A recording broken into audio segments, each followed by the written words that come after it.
obese noblewoman is freezing. Until two giant cowboy lumberjacks arrive and say, "Let me in," promises friends. Gather round for a tale from the frozen wilderness of Montana, 1889. A story of survival, redemption, and unlikely saviors in the harshest winter the territory had ever seen. If this story touches your heart, please like and share your thoughts below. Your comments mean the world to me. The blizzard struck Montana territory with the fury of 1,000 demons on December 23, 1889. Lady Victoria Ashford pressed her considerable bulk against the frosted window of her private railcar, watching the world disappear into white. At 42 years old and nearly 300 pounds, she had fled Boston society's cruel whispers, only to find herself trapped in this god-forsaken wilderness. "Ma'am, the engineer says we can't go no further," her manservant Edmund stammered through chattering teeth. The young man, barely 25, had served the Ashford family since childhood. His thin frame shook violently in his inadequate wool coat, ice forming on his sandy mustache. "The tracks are buried under 15 feet of snow. We're stuck till spring, they say." Victoria's breath came in short gasps, fogging the window where she'd pressed her face. The car's pot-belly stove had died hours ago, its last ember winking out like hope itself. Her silk gowns and velvet cloaks, so impressive in Boston ballrooms, offered no protection against the Montana cold that crept in like death itself. She'd spent her entire inheritance, $50,000 on this journey west, chasing rumors of a miracle cure in California's warm springs. Dr. Morrison's clinic promised revolutionary treatments for her condition, a new life free from the prison of her own body. Now she would die here, frozen like the champagne in her luggage, like the tears that turned to ice on her cheeks. "Perhaps we could burn the furniture," Edmund suggested desperately, his usual perfect diction slurred by the cold. "Or the books from your library trunk. Your late husband's first editions might." "And then what?" Victoria's voice came out, harsh, crackling like the ice forming on the windows. "Burn my dresses, my shoes, the velvet curtains. We'd gain a few hours at most." She closed her eyes, feeling the weight of her body, the burden she'd carried all her life. Each pound a testament to her failures, her lack of control, her fundamental wrongness. "I'm sorry, Edmund. You should have stayed in Boston, served a proper lady, not a grotesque creature who." The car shuddered as something massive struck it. The chandelier swayed wildly, crystal chiming a funeral dirge. Then another impact, hard enough to knock icicles from the ceiling like falling daggers. Through the howling wind came a voice like thunder. "Anyone alive in there? We're here to help." Edmund fumbled with the frozen door latch, his fingers too numb to work properly. He breathed on the metal, trying to warm it, while Victoria struggled to stand on legs that had lost all feeling.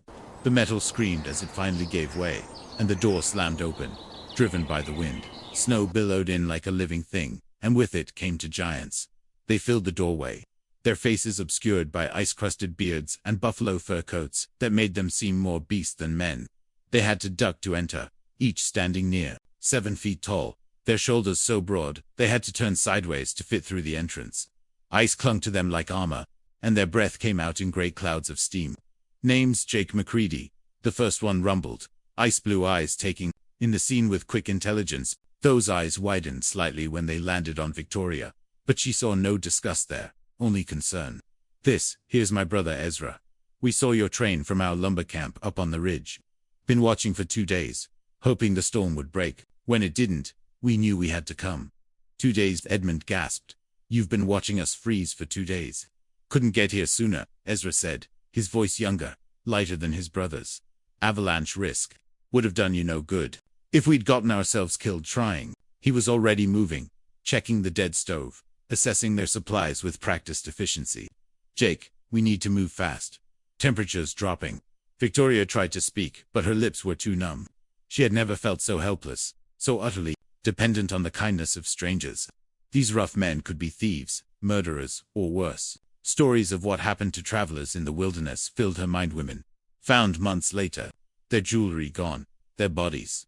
She shuddered, whether from cold or fear she couldn't tell. "Ma'am," Jake said gently, moving closer. "I know, you don't know us from Adam, but you'll die if you stay here. We've got a warm cabin, food, firewood, enough to last the winter. You have my word, as a gentleman you'll be safe with us."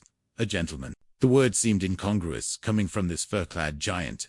Yet something in his bearing, his speech, suggested education beyond what she'd expect from a frontier lumberjack. We have no choice, my lady, Edmund said through chattering teeth. We'll be frozen corpses by morning if we stay. Jake nodded grimly. Your man's right. I'm sorry to be blunt, ma'am, but you're already showing signs of severe hypothermia. The blue lips, the shaking stopped. That's bad. We need to go now. I can't walk, Victoria admitted, shame burning through the numbness. My legs. Figured as much, Jake said matter-of-factly. Ezra, you take the gentlemen and whatever essentials they need. I'll carry the lady. Carry. Victoria's eyes widened. Mr. McCready, I wish she couldn't finish the sentence. Couldn't speak the number that haunted her every waking moment. Ma'am, I've hauled 300-pound logs up mountainsides. I've carried full-grown elk for miles. Your weight ain't nothing to me. He was already wrapping her in additional furs from a pack he'd brought. Only thing that matters is getting you warm. We can sort out proprieties later, when you're not dying. Strong arms lifted her, as if she weighed nothing. For a moment, pressed against the giant's chest, she felt safer than she had in years. The solid warmth of him, the steady heartbeat through the furs, the complete absence of strain as he held her was the last time anyone had touched her without disgust or medical detachment. Hold tight, Jake murmured. It's near a mile. Uphill to our camp. I won't drop you. As they plunged into the howling whiteness, Victoria buried her face against his shoulder. The last thing she heard before consciousness fled was Ezra's voice, carried on the wind. Don't worry, English fellow. We've done this before. Your lady will live. But living, Victoria thought as darkness took her, was not the same as being alive. Victoria awoke to warmth and the scent of pine smoke mixed with something else cooking meat, coffee, and the earthy smell of a lived-in space. She lay buried under what felt like a mountain of fur blankets, beaver pelts, and buffalo robes piled so high she could barely see over them. The room was built of massive logs chinked with mud and moss, each timber as thick as a man's waist. Firelight danced across the walls, revealing snowshoes, axes, crosscut saws, and other tools of frontier life hung on wooden pegs. This was no palace, but it was blessedly, gloriously warm. You're awake, Jake McCready said, from a chair near the fire. He was carving something from a piece of wood, his massive hands surprisingly delicate with the knife. In the firelight, she could see him clearly for the first time. The ice was gone from his beard, revealing dark hair shot through with premature gray. His face was weathered but younger than she'd first thought, perhaps late 30s. Deep lines around his eyes spoke of laughter as much as hardship, and there was a gentleness in his expression that seemed at odds with his imposing size. How long? Victoria's voice came out as a croak. You've been out 2 days, Jake said, setting down his carving a small bird. She realized, carved with exquisite detail. We were starting to worry. You were in a bad way when we found you. Another hour and... He didn't finish, but she understood. 2 days. Victoria struggled to sit up, then thought better of it, as the room spun. Edmund, is he your man's fine? Ezra's got him in the other cabin, teaching him to split wood. Figured it might help him stay warm. Jake stood and moved to the stove, his movements graceful despite his size. The boy was half frozen, but he's young, bounced back quick. Been asking after you every hour. Jake poured something steaming into a tin cup and brought it to her. Pine needle tea. Tastes like hell, but it'll help with the mountain sickness. You're up at 8,000 feet here. Air's thin. Victoria accepted the cup with trembling hands, acutely aware of her disheveled state. Her corset was gone. Someone had removed it while she was unconscious. She wore only her chemise and petticoats. Under the furs, in Boston, such informality would have been scandalous beyond words. My clothes, hanging by the fire, Jake said, apparently reading her distress. They were soaked through with sweat and snow. Would have killed you to leave them on. My brother's wife, God rest her, left some things that might fit. When you're ready. A wife. So there had been a woman here once. I must thank you, Mr. McCready. Though I fear I'm quite unable to repay your kindness. My funds are all in the luggage on the train. Don't need payment, Jake cut her off, but not unkindly. Out here, we help folks because it's right. Because, next time, it might be us needing help. He returned to his chair, picked up his carving. Besides, that storm's not letting up. You'll be our guest till spring thaw. Spring. Victoria's heart sank like a stone in deep water. But that's months away. Surely there must be some way a telegram to the railroad company. Or, ma'am, the nearest telegraph is in Billings. 100 miles through passes that won't be clear till May, maybe June. That train of yours is buried under 30 feet of snow, and more coming down every hour. He looked up from his carving, his expression serious but not unkind. Whatever you were running to or from, it'll have to wait. The full weight of her situation crashed over her. Months. She would be trapped here for months with these strangers, dependent on their charity. No servants beyond Edmund, no comforts of civilization, no privacy. And her treatments, California, she whispered, tears starting to fall. I was going to California. Long way to go in winter, Jake observed. Must have been important. Victoria laughed bitterly. Dr. Morrison's clinic. He claims he can cure obesity with electricity treatments and mineral baths. Revolutionary techniques from Vienna. She gestured at herself with disgust. I've tried everything else. Starvation, diets, purgatives, exercise machines. Nothing works. I just get fatter and fatter until what? Jake's voice was gentle. Until I die, Victoria said simply. My husband told me so every day. You'll eat yourself into the grave. Victoria, you're killing yourself with every bite. He was right, of course. Look at me. I'm grotesque. Jake set down his carving with deliberate care. When he looked at her, his blue eyes held something she couldn't identify in Gur, but not at her. Your husband sounds like he was a damn fool. The profanity shocked her. Mr. McCready, pardon my language, but it's true. I've seen grotesque things, ma'am. Men torn apart by grizzlies. Bodies left by claim jumpers. What the cold can do to a person who gets lost. He leaned forward, his intensity filling the room. You ain't grotesque. You're a woman who needs help surviving winter. That's all. You're kind to say so, but I'm not kind, Jake interrupted. Ask Ezra. I'm a mean son of a bitch who doesn't suffer fools. But I know what I see, and what I see is a lady who is brave enough to travel across the country alone, looking for help. That takes courage. A knock at the door interrupted whatever Victoria might have said. Ezra entered, bringing a blast of cold air, and Edmund, who looked remarkably well for someone who'd nearly frozen to death 2 days ago. My lady. Edmund rushed to her bedside. I've been so worried. These gentlemen said you were recovering, but I feared I'm well.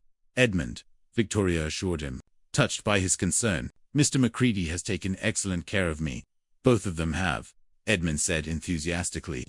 Lady Victoria, you should see their operation here. They've built an entire lumber camp from nothing. Hot water piped from a natural spring, a smokehouse, full of preserved game, enough firewood to heat Boston for a year. Ezra grinned, clearly pleased by the praise. Up close, Victoria could see he was younger than Jake, with the same dark hair but without the gray, the same blue eyes, but filled with mischief rather than shadows. Wait till you see the workshop.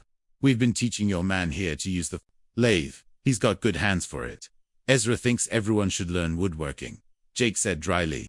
Last winter he tried to teach a traveling preacher. Man nearly took his thumb off. That wasn't my fault.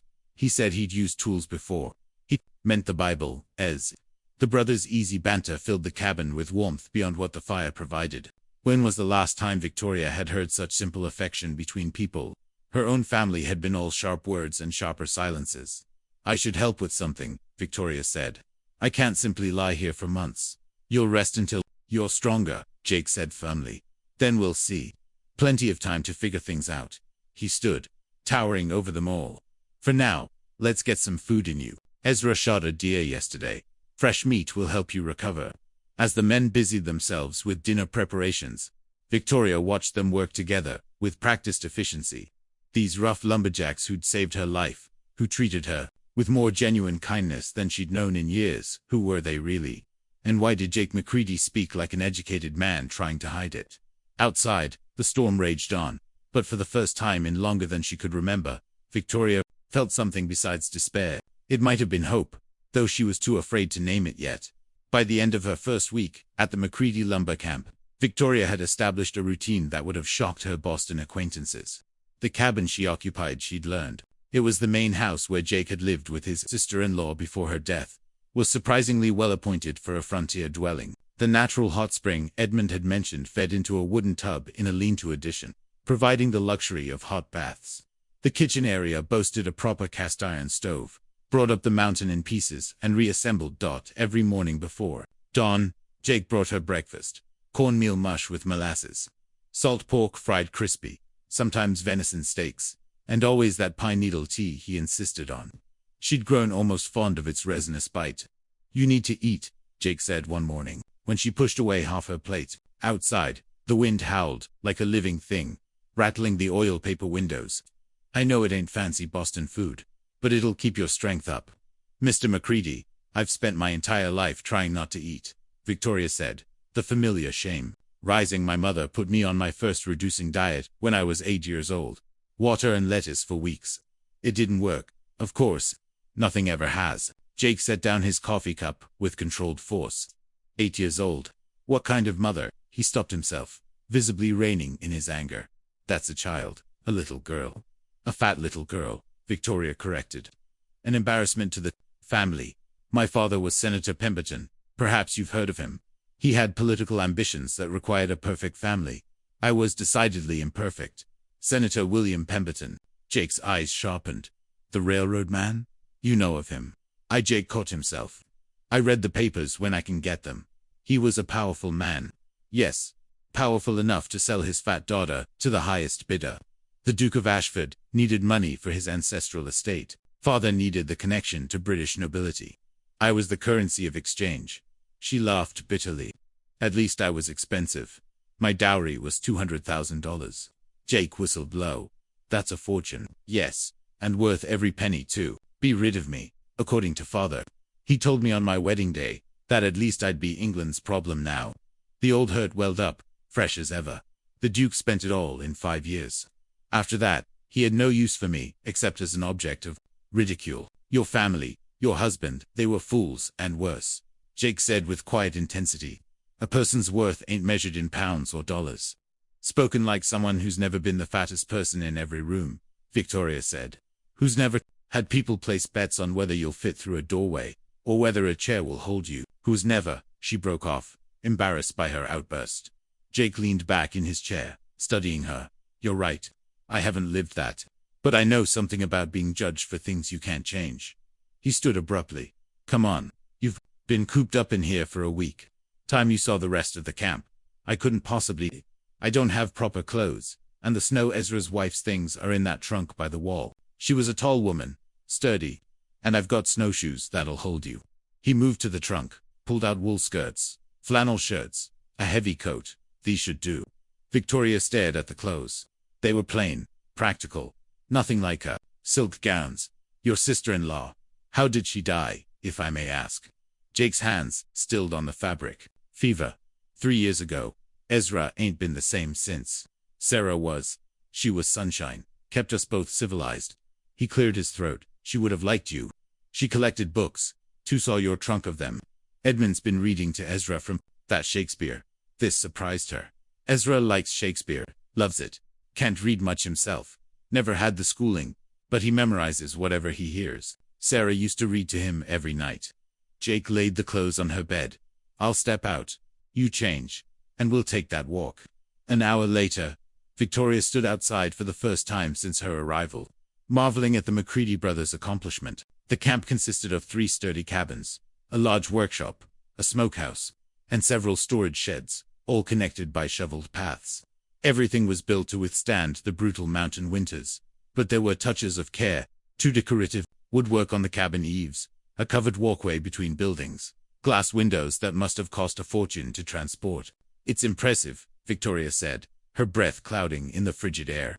The snowshoes held her weight easily, though walking in them required concentration. "You built all this yourselves?"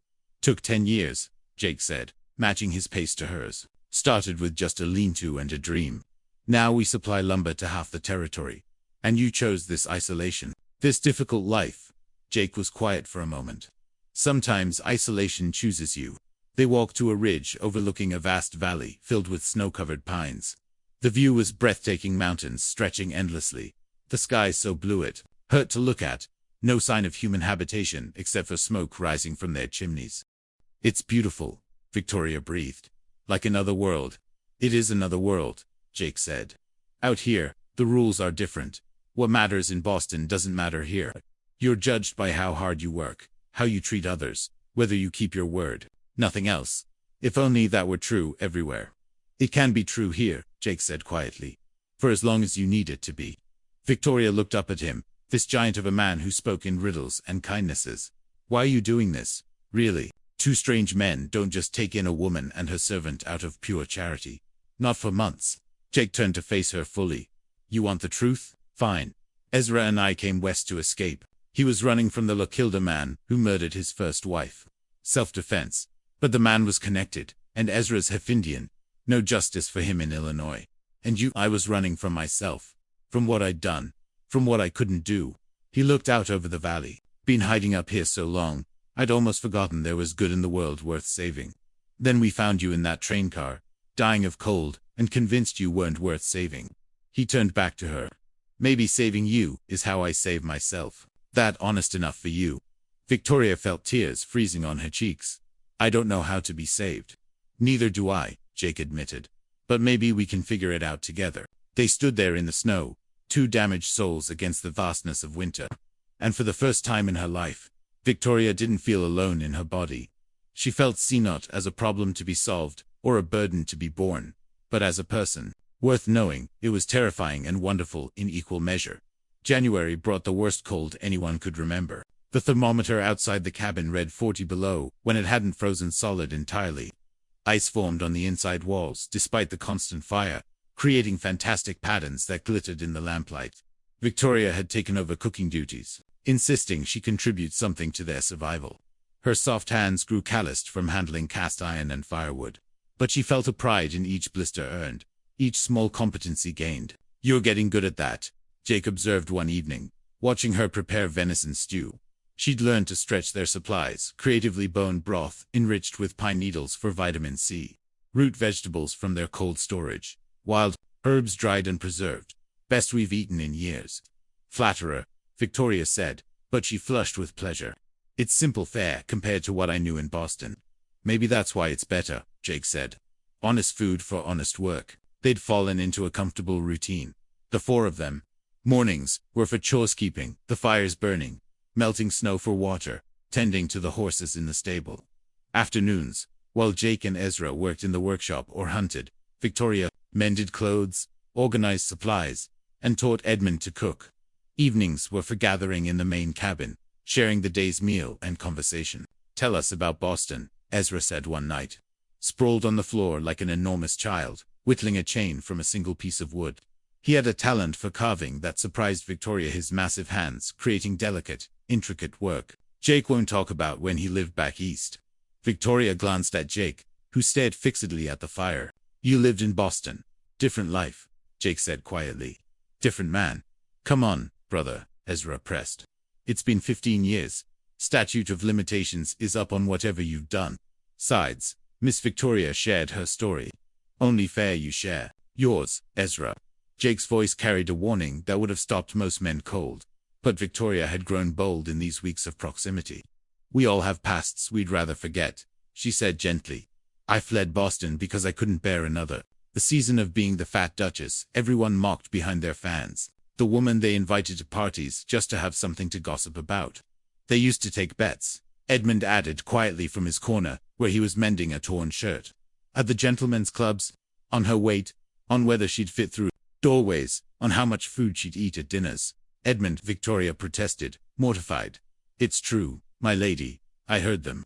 Wanted to punch their smug faces. But what could I do? A servant striking a gentleman. He jabbed his needle through the fabric viciously. At least here, nobody treats you like that.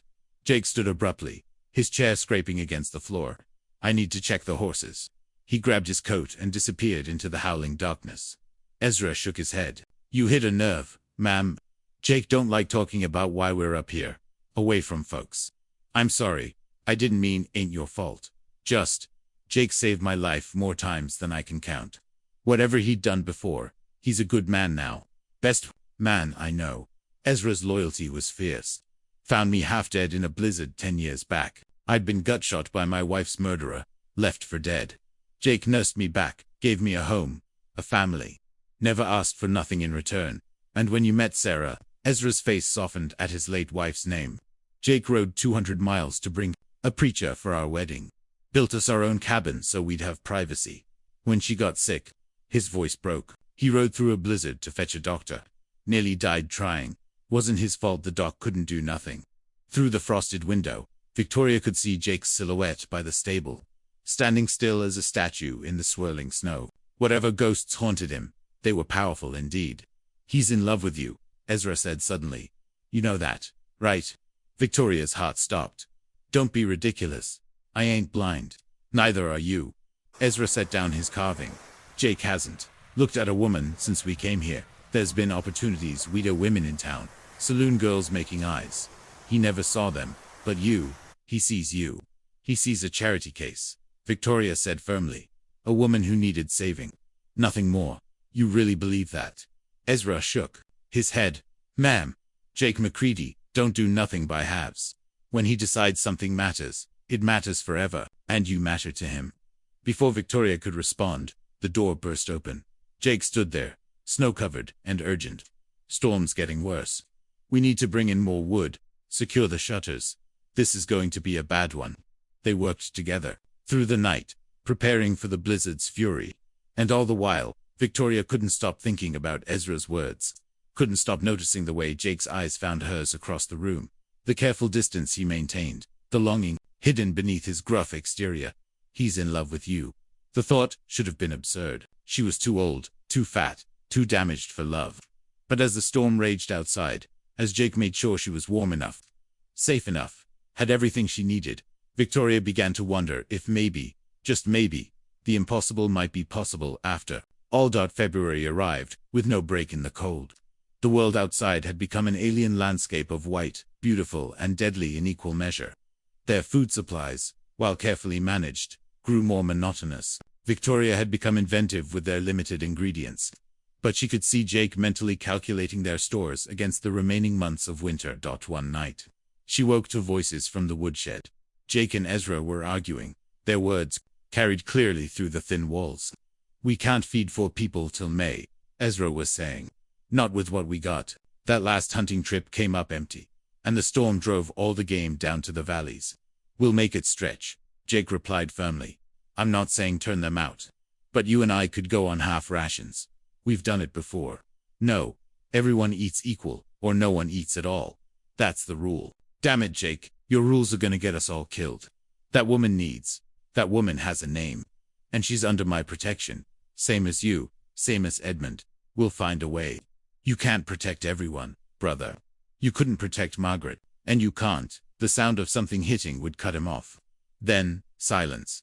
Victoria pulled her shawl tight and made a decision. The next morning, she announced she would take smaller portions. "I have plenty of reserves to draw upon," she said with forced lightness. "It might do me good to reduce a bit." Jake's face darkened like a thundercloud. "You'll eat your share like everyone else. Mr. McCready, please be practical. I need far less than you and Ezra. You're out there in this terrible cold, doing physical labor." I said no. His tone was harder than she'd ever heard it. "We don't starve women in my camp. Not for any reason. Not ever." The vehemence startled her. That night, while the others slept, Victoria crept to the kitchen area. Through a crack in the door, she saw Jake portioning out the next day's food. His own share was half what he gave the others. "Stubborn fool," she whispered.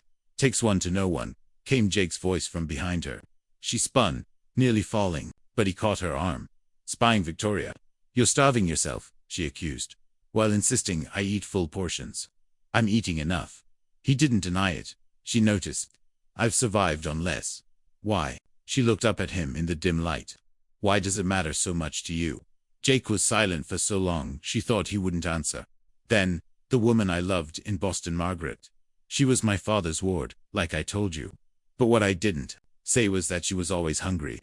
My father kept her on strict rations, said young ladies should have delicate appetites. I used to sneak her food from the kitchens."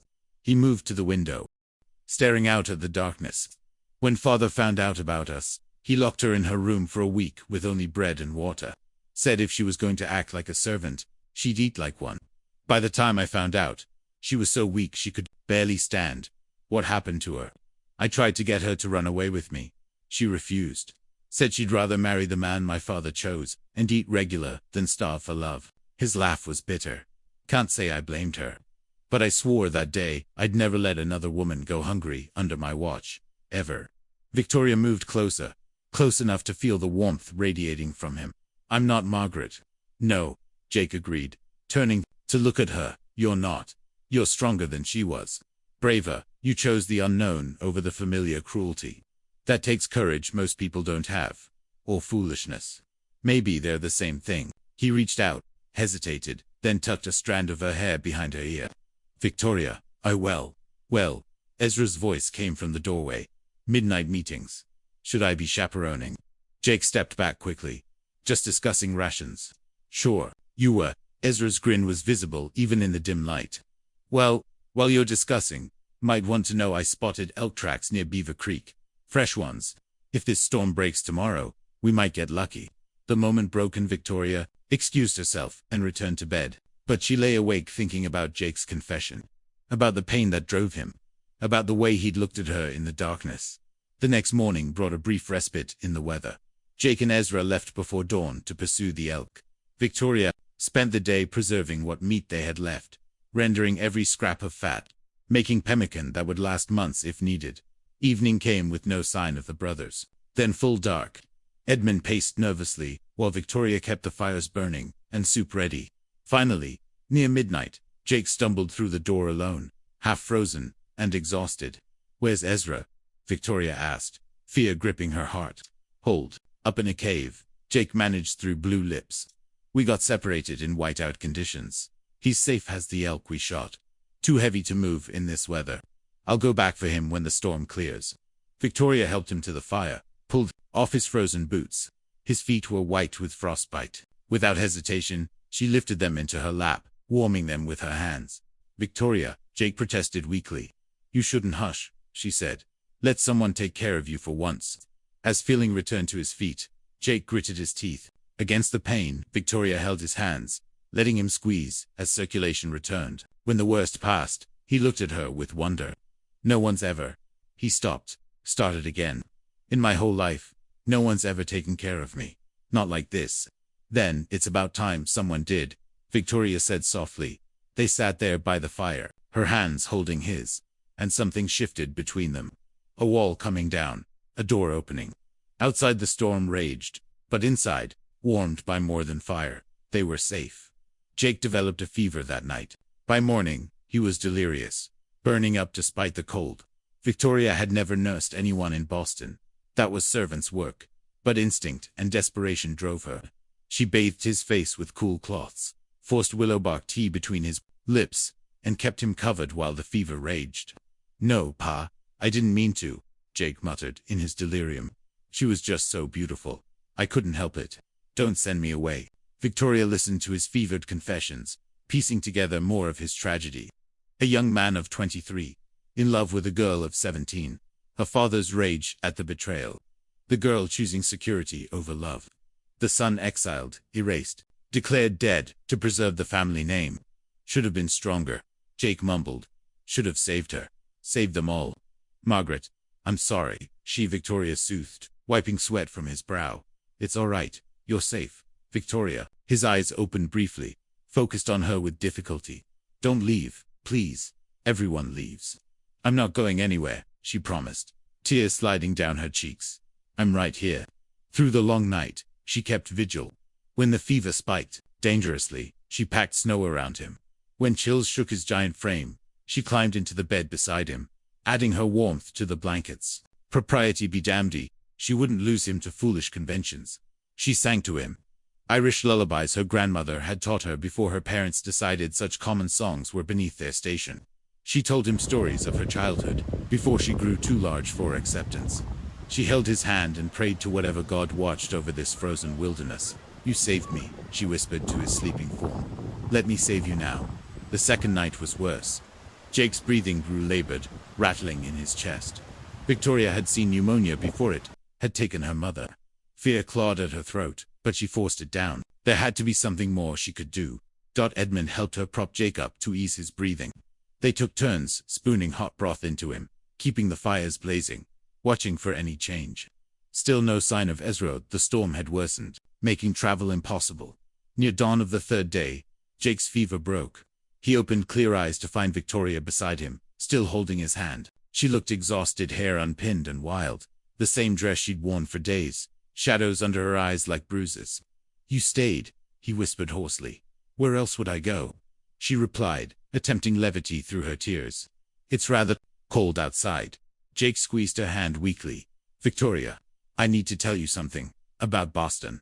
About why I can't. Why we can't. You don't have to. I want to. He struggled to sit up, and she helped him, propping him with furs. I need you to understand. In Boston, I was James McCready, son of shipping magnate Cornelius McCready. You might have heard of McCready Lines, Victoria gasped. But that's one of the largest. Your father is one of the richest men in America. He died 5 years ago. Left everything to my younger brother Thomas. Jake's laugh was bitter. Told everyone I died in a shipping accident off Cape Horn. Easier than explaining the scandal. Jake loved Margaret from the moment father brought her home. She was so bright, so alive. Nothing like the society women who simpered and fainted. She read books, spoke 3 languages, had opinions. His eyes grew distant. I knew it was wrong. She was under my father's protection, but we couldn't help ourselves. What happened? Father found us in the garden. Just kissing, nothing more, but it was enough. He gave me a choice. Leave forever and he'd see Margaret properly married, or stay and he'd have her committed to an asylum for moral insanity. Said she'd obviously corrupted me, that no decent woman would behave so. Victoria's heart broke for the young man he'd been. So you left. That night, took what money I had, headed west. Changed my name to Jake. Worked railroads, lumber camps, anywhere that didn't ask questions. Found Ezra 10 years ago, built this place. He looked at her with painful vulnerability. I've been running from love ever since. Afraid of what it costs. Until you. Jake, I'm not. You are, he interrupted fiercely. You're everything, Victoria. Your strength, your kindness, the way you see the best in people. Even in yourself. Sometimes, when you forget to hate what you see in the mirror. He reached out, cupped her face gently. I love you. God help me. I know I shouldn't. You deserve better than an exile living under a false name. But I love you. The confession hung between them, raw and dangerous. Victoria knew she should withdraw, should remind him of all the reasons this was impossible. She was too old, too fat, too damaged. He was magnificent, even weakened by fever. He deserved a young wife who could give him children, who could match his strength. But as she looked into his eyes, she saw herself reflected there not as the grotesque creature of her fears, but as a woman worthy of love. Jake, she began, but the door burst open. Ezra stood there, blood-covered but triumphant, dragging an elk haunch. Behind him, the storm was breaking, actual sunlight filtering through the clouds. Got him 60 pounds of meat, and that's just what I could carry. We'll eat 4, he stopped, taking in the scene. Jake. What happened? He's all right, Victoria assured him. The fever broke. He needs food and rest. As Ezra bustled about preparing the meat, Jake kept hold of Victoria's hand. The moment for confessions had passed, but the truth remained between them. Unspoken but understood. Outside, for the first time in months, stars appeared between the racing clouds. The worst of the winter was breaking. But Victoria wondered if surviving the spring might not prove even more dangerous than the cold. March arrived with the promise of spring, though winter still held the mountains in its grip. The temperature rose to a balmy 10 below, and patches of earth began showing through the snow. Jake recovered slowly from his illness, though he pushed himself harder than Victoria liked. The confession of love hung between them, unaddressed but ever present. You shouldn't be chopping wood yet, Victoria scolded, finding him behind the cabin with the axe. You were near death a week ago. Can't afford to be weak, Jake grunted, splitting another log. Spring thaw means avalanche season. Need to be ready. Victoria noticed he wouldn't meet her eyes. Since his fevered confession, he'd maintained a careful distance, as if afraid he'd said too much. She wanted to grab him, shake him, tell him she loved him too, but fear held her back. What if his feelings had been dinged us? What if he regretted his words? Jake McCready, you put that axe down this instant. He looked up, surprised by her commanding tone. Victoria, no. You listen to me. She marched over, her considerable bulk giving her momentum. You nearly died. I sat by your bedside for 3 days, keeping you alive. The least you can do is follow simple medical advice and rest. I can't rest, Jake said quietly. Not when he stopped, jaw clenching. When what? When I see how you look at me now. Like I'm something fragile, something that might break. He set the axe down, turned to face her fully. I shouldn't have said what I said. The fever, it made me weak. Made me forget why we can't stop. Victoria's heart was racing. Just stop.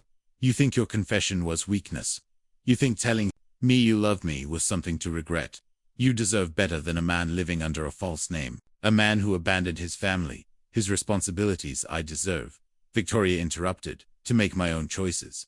And I choose you, Jake McCready, or James, or whatever name you want to use. I choose you. Jake stared at her. Victoria, you don't understand. If anyone found out who I really am, who would find out? We're on top of a mountain in Montana territory. Your secret is safe.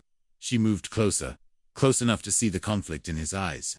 Unless you don't really want me.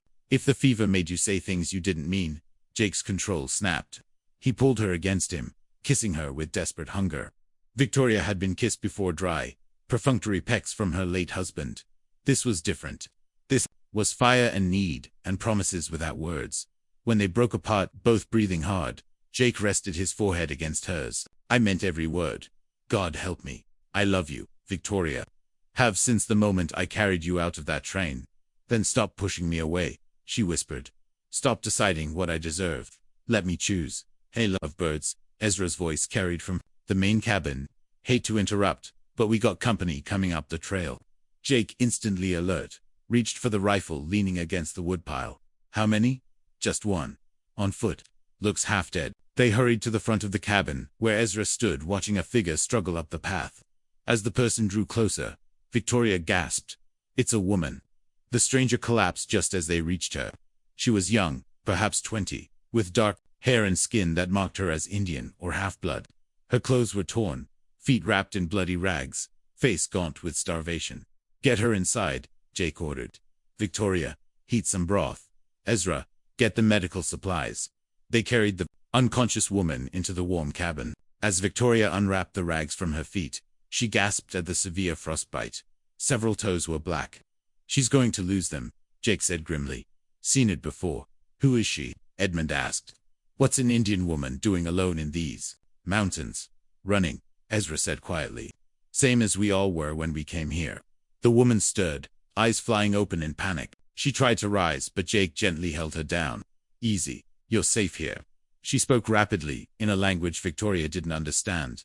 Ezra responded in the same tongue, his voice soothing. The woman began crying.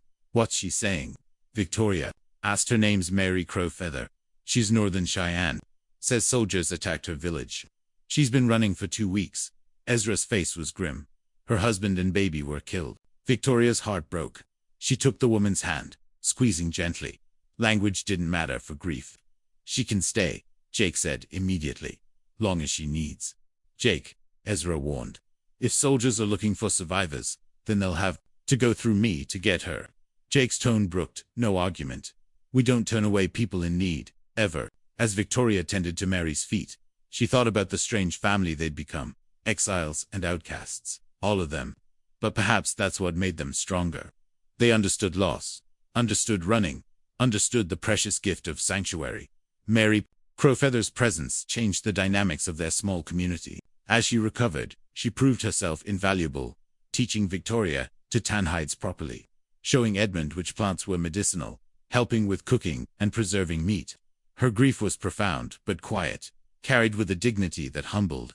Victoria, she's teaching me beadwork, Victoria told Jake one evening, as they walked the perimeter of camp. These evening walks had become their ritual, a chance for privacy in their crowded world. My fingers are too clumsy still, but she's patient. You're good for her, Jake observed. Having another woman here. She and Sarah would have been friends. Tell me about Sarah. Jake smiled, a rare full smile that transformed his weathered face. She was tiny, barely 5 feet, but fierce. Stood up to Ezra from day one. He brought her here, after finding her in a burned-out wagon train. Everyone else was dead, but she was sitting there calm as could be, reading a book. Reading during an attack. Said if she was going to die, might as well finish the chapter. Jake chuckled. Ezra was smitten instantly. Took her 2 years to agree to marry him, though. Said she wanted to be sure he wasn't just feeling sorry for her. Smart woman. The smartest. Except for present company. Jake took her hand, threading their fingers together. It still thrilled Victoria. These casual intimacy. She would have loved you. Would have loved having someone to discuss books with. They reached the overlook, where Jake had first shown her the valley. The setting sun painted the snow pink and gold, beautiful and harsh, like everything in this place. The pass will be clear soon, Jake said quietly. Another month, maybe 6 weeks. Victoria's heart clenched, and then you can continue to California. Get your treatments. Become the person you wanted to be. What if I already am? Victoria turned to face him. What if the person I wanted to be was right here all along? Victoria, no, listen. These months here, I've been more myself than in 42 years of life. I've worked, really worked. I've been useful. I've been happy. She reached up to touch his face.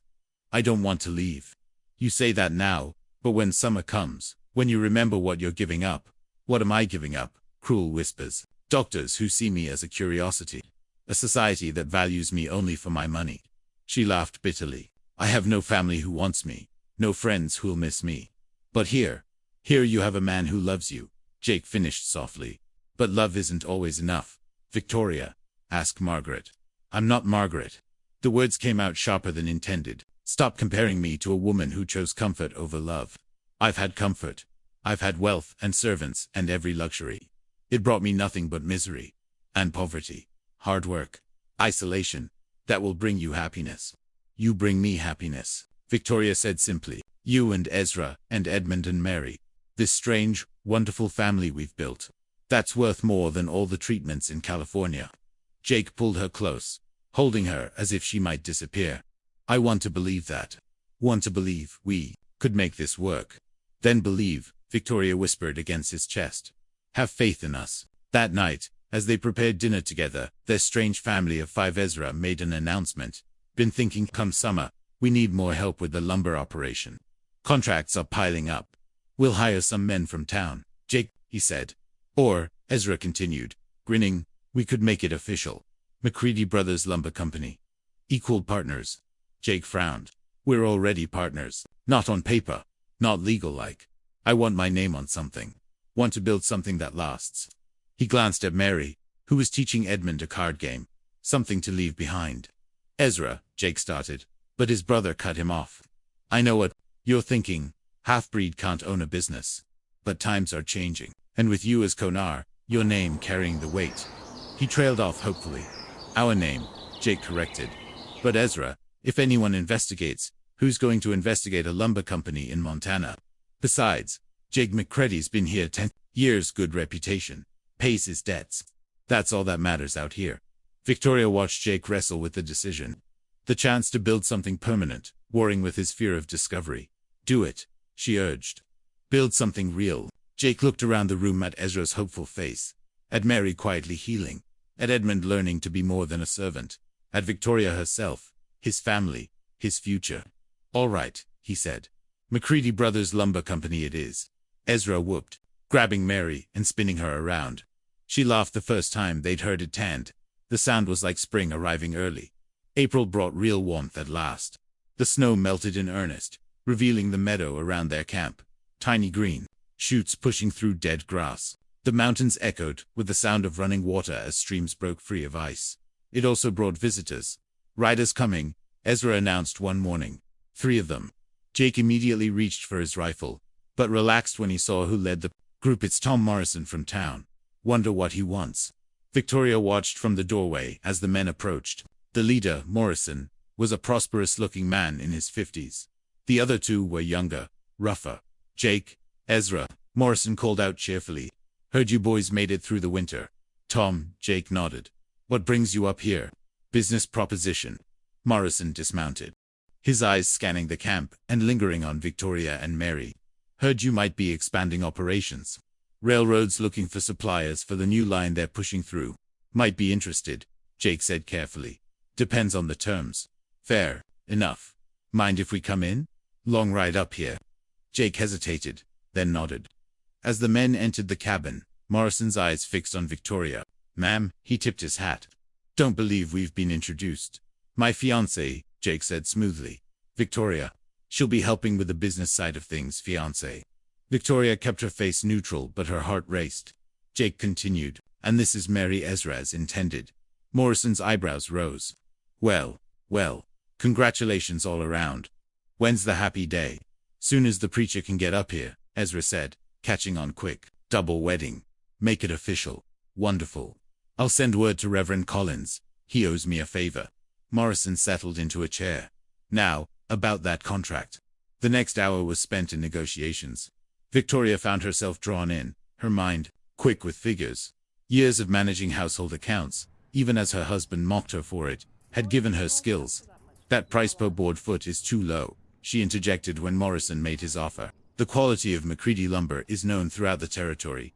You're asking for premium product at common prices. Morrison looked surprised, then calculating. Smart woman you've got there, Jake. The smartest. Jake agreed, pride evident in his voice. By the time Morrison left, they had a tentative agreement pending contract review. As the riders disappeared down the trail, Jake turned to Victoria's fiancé. Quick thinking, she said, trying for lightness. Though you might have asked first. Marry me. Victoria's breath caught. What? Marry me, Jake repeated, taking her hands. I know it's not what you planned. No, I'm not what you deserve. But marry me anyway. Jake Morrison was right about one thing. We need to make this official. Not just for business, but for us. For protection. He glanced at Mary, who was watching with interest despite not understanding all the English. White woman traveling alone raises questions. Married woman doesn't. Same for Mary, Ezra's wife. She's protected, so it's for convenience. Victoria tried to ignore the hurt. No, Jake cupped her face. It's because I love you. Because I want to wake up next to you every morning. Because I want the right to call you mine in front of God and man. The protection is just extra. I'm not sure that's the most romantic proposal, Victoria said, tears threatening. You want romantic? Jake suddenly grinned. Edmund, bring my guitar. You play guitar? Victoria asked, stunned. Man of many talents, Ezra laughed. Just wait. Jake took the instrument Edmund brought, tuned it quickly, then began to play. His voice, usually gruff, became smooth and rich as he sang an old ballad about a mountain man who loved a lady fair. The lyrics were changed, personalized, telling their story in verse. When he finished, even Mary was crying. Jake set the guitar aside and dropped to one knee, producing a ring carved from elk antler. Victoria Ashford, will you marry me? Not for convenience or protection, but because you've shown me that love doesn't make you weak. It makes you strong enough to face anything. Yes, Victoria whispered, then louder. Yes. The cabin erupted in celebration. Ezra grabbed his fiddle. Edmund attempted to dance with Mary, and Jake swept Victoria into his arms, spinning her around as if she weighed nothing. Spring had truly arrived at the McCready camp. The double wedding took place on a brilliant May morning. Reverend Collins, a gruff man who'd seen too much frontier life to be shocked by anything, performed the ceremony in the meadow. Tom Morrison served as witness, along with his wife Martha, who'd insisted on coming to properly dress the brides. Victoria wore Sarah's wedding dress, altered to fit the ivory silk, carefully preserved in lavender and tissue, made her feel almost delicate. Mary wore a traditional Cheyenne dress, decorated with intricate beadwork she'd been working on secretly.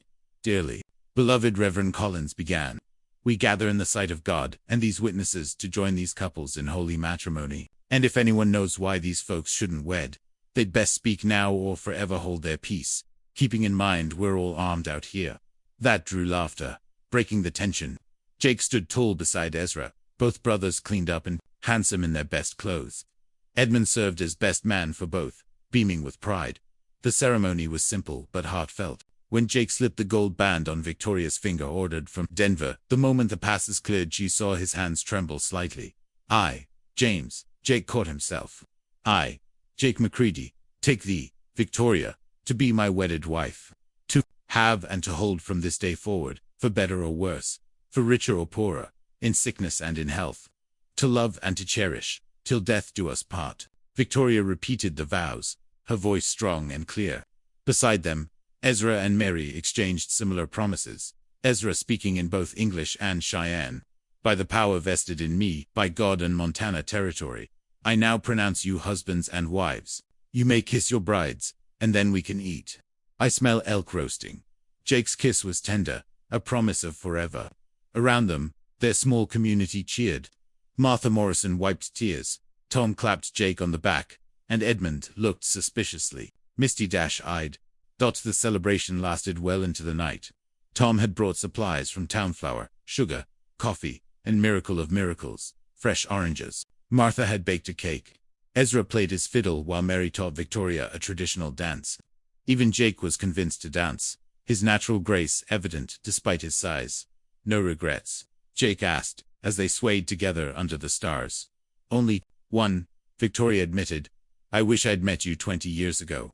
20 years ago I was a fool boy who thought love meant possession. I had to become the man you needed."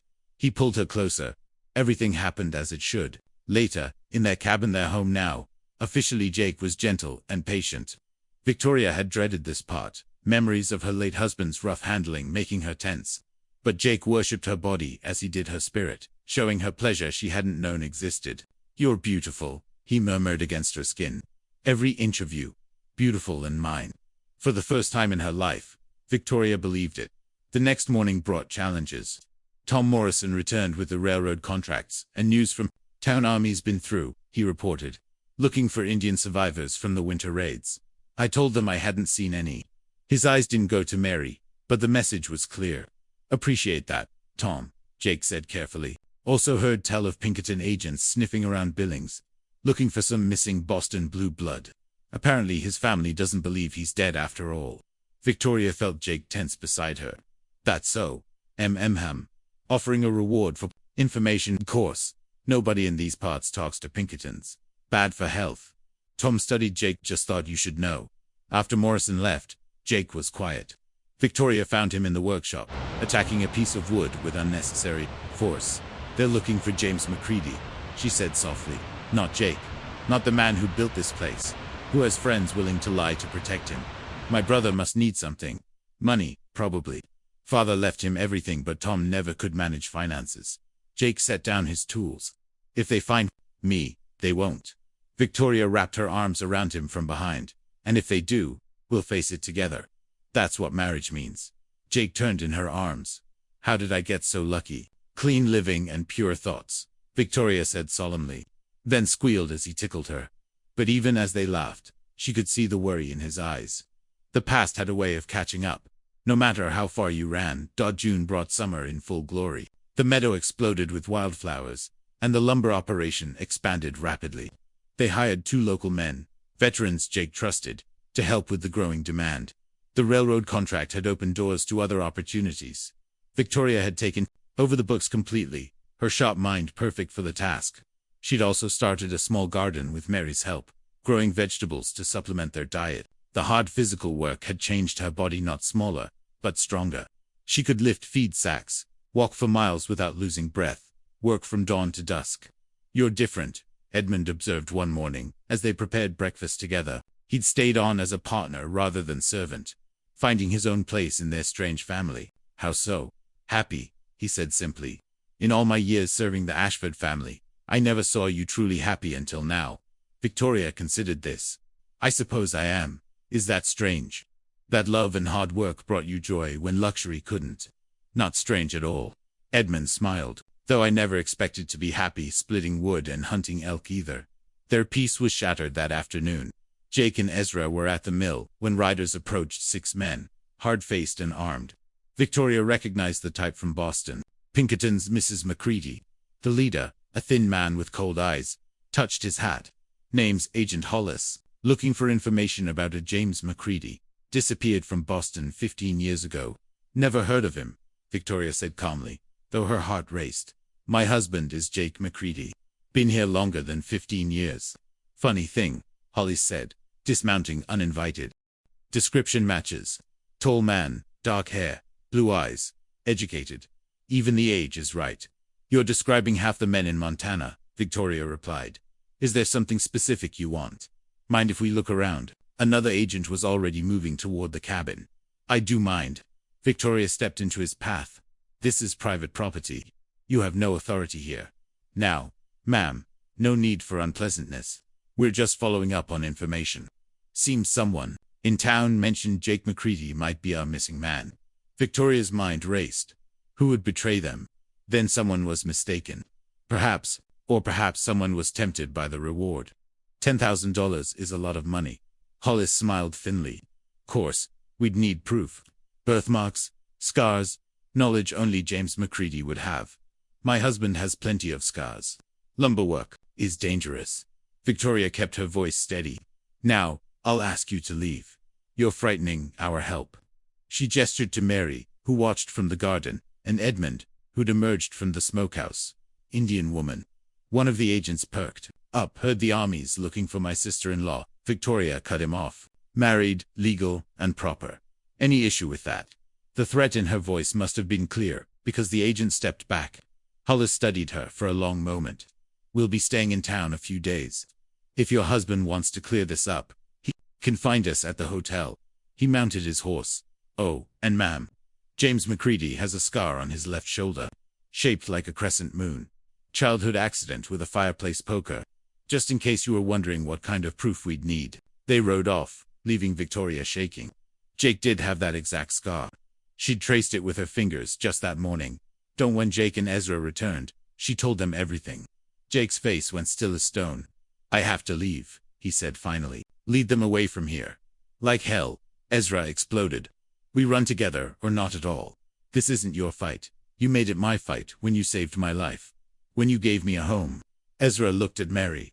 We all got secrets. We all got people who'd see us gone. We stand together. He's right, Victoria said. Running now would only confirm their suspicions. We brazen it out. Victoria, if they prove who I am, then what? They drag you back to Boston. You're a grown man who committed no crime except falling in love. She took his hands. Your father is dead. What can they do? My brother could have me declared mentally incompetent. Say I abandon my responsibilities, that I'm clearly insane. He'd get the inheritance father denied him.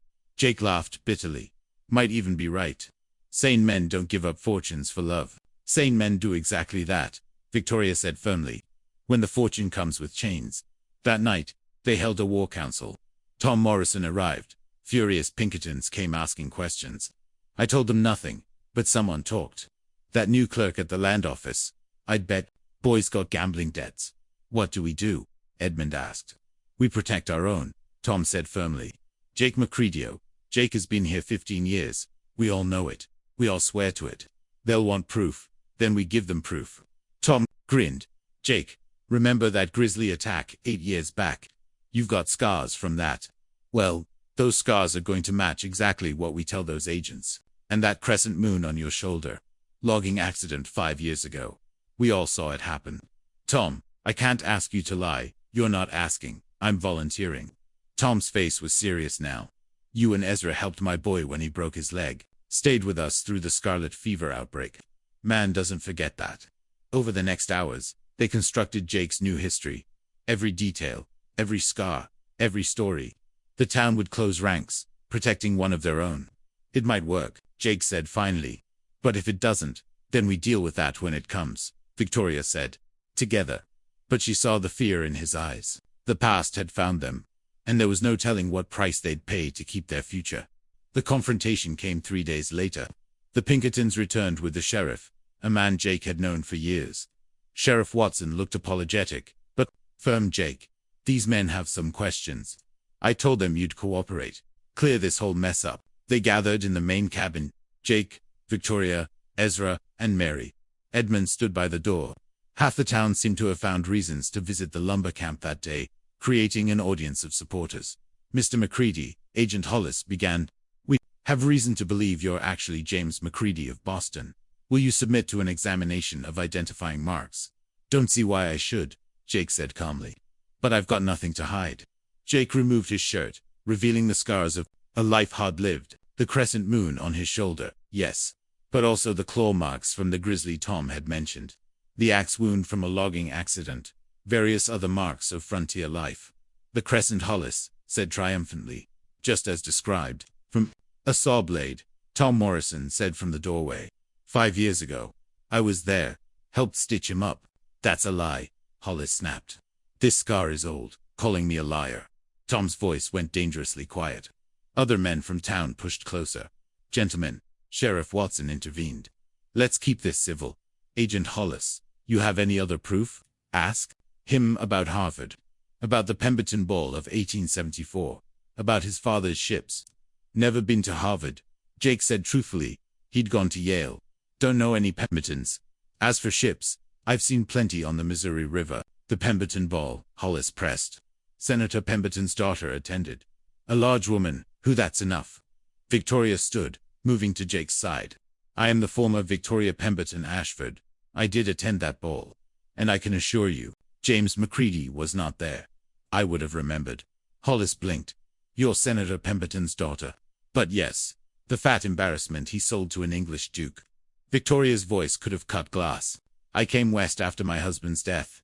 Met and married Jake McCready, a frontier lumberjack, not some soft Boston heir. But the description matches half the men in Montana. As I told you, Victoria pulled out a leather folder. However, I do have a letter here that might interest you. From Thomas McCready, of Boston. Jake's head snapped toward her. She squeezed his hand and continued. It seems Mr. Thomas McCready has reconsidered his claim. His brother James is dead, lost at sea 15 years ago.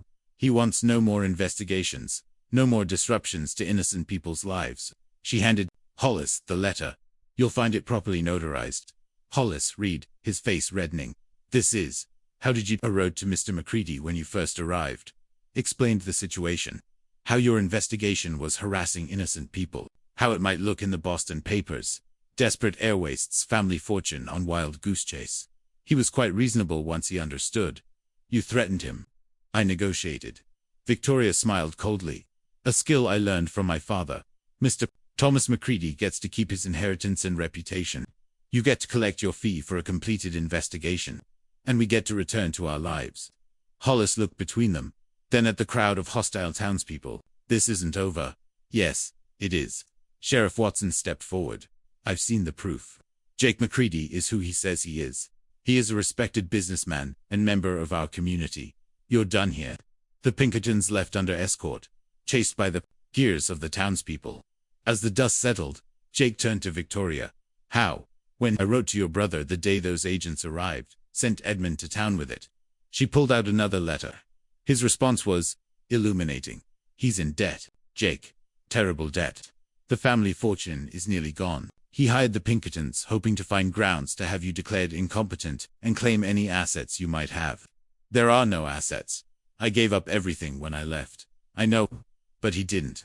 When I explained that, and offered a small loan to help with his immediate needs, Victoria shrugged.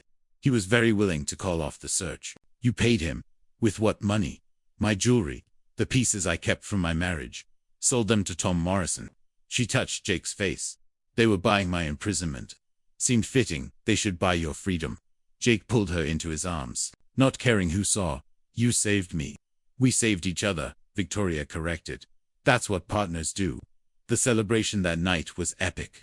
The entire town, it seemed, crowded into the lumber camp. Ezra played his fiddle. Mary danced with Edmund.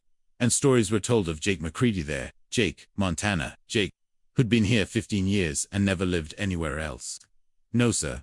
As the party wound down, Jake and Victoria stood on their favorite overlook. The summer night was warm, stars brilliant overhead. No more running, Jake said softly. No more looking over shoulders.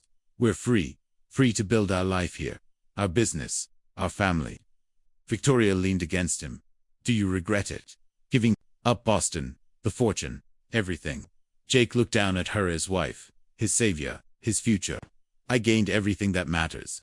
A brother, a home, a woman who loves me enough to face down Pinkertons and blackmail Boston blue bloods. It was hardly blackmail, just aggressive negotiation.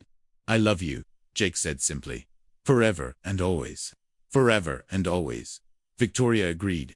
Below them, their strange family continued celebrating. Ezra and Mary, planning their own cabin for the children they hoped for. Edmund, sketching plans for expanding the mill. Tom Morrison and the townspeople who'd become their true family. They'd all come to Montana running from something. But here, in this wilderness, they'd found what they were running to. Home, family, love, strong enough to conquer any past, forge any future. The mountains stood eternal around them, guardians of their hard-won happiness. And somewhere in the distance, a wolf howled not in threat, but in celebration of the wild freedom that Montana offered to those brave enough to claim it. Jake and Victoria McCready had claimed it all.